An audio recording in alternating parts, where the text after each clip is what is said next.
Good morning! Magpapakain po tayo ng manok sa aming backyard. Ito po ay aming leftover. Tingnan nyo kung gaano kadami.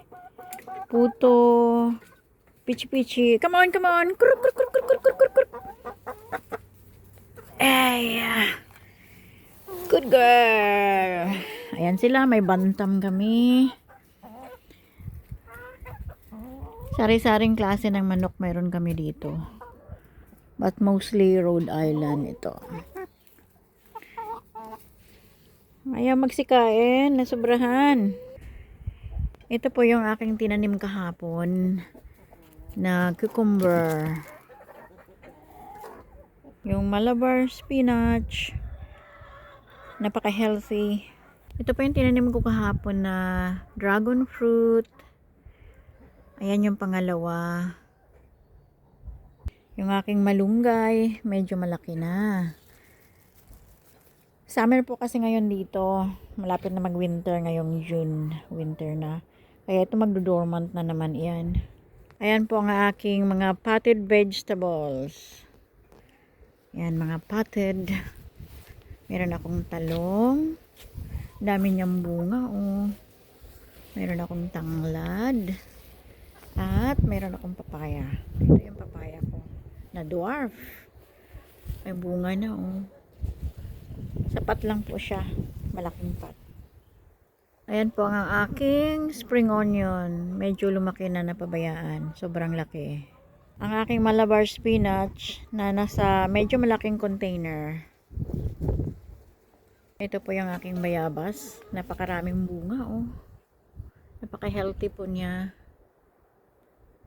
At ito naman po ang aking kangkong. Napaka-healthy rin po niya. Walang spray po yan. Bale, minamano-mano ko lang yung tanggal ng mga snails, ng mga insekto. Ito naman po ang aking snake beans. Daming bunga rin. At ito po ang aking sweet capsicum. Matamis po ito. Hindi siya malalaki. Katamtaman lang po ang laki nito. Pang salad po ito. Masarap ito sa salad. Kasi nga matamis. Ayan, oh. Crunchy. Matagal na po ito. Taon na binibilang dito. Kapag nag-winter po, pinuprune ko lang ito siya. Pagkatapos, sa springtime, sisibol uli. Kaya hindi ako nagtatanim. Once lang ako nagtanim nito. Ito naman ang aking sweet potato na nasa malaking container din. Tatlong klase po ito. Mayroon po akong Japanese. Meron pa akong yung native lang dito sa Australia. Ito siya. Napakatamis ng laman nito. Ito yung aking Japanese. Ito malalaki yung dahon niya.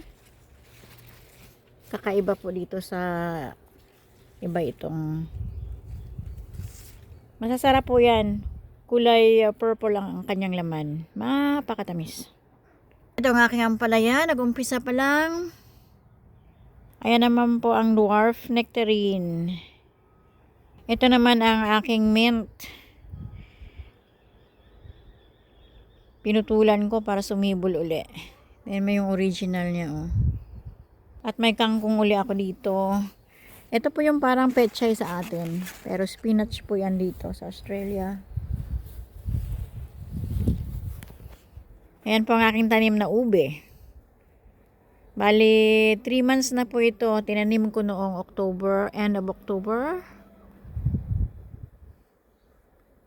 Ayan siya. Ito naman po ang aking, ito upo. Ito naman patula. Medyo gumanda na siya. Kaya ako siya dyan tinanim para sila ay gumapang papunta doon. Ito naman na po ang aking potted na pumpkin. Tingnan nyo. Nagkaroon ng ganito. May sakit. May bunga na siya, oh. First na bunga. Ito.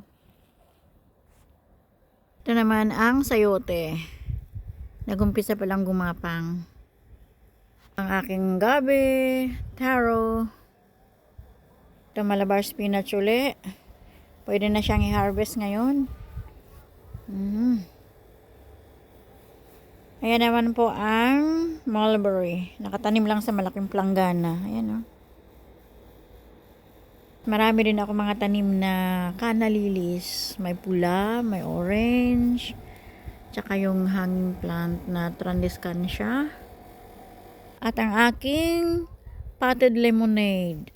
Napakarami pong bunga. O, hitik sa bunga. O. Hindi po siya maasim, matamis siya. Masarap ito pang juice.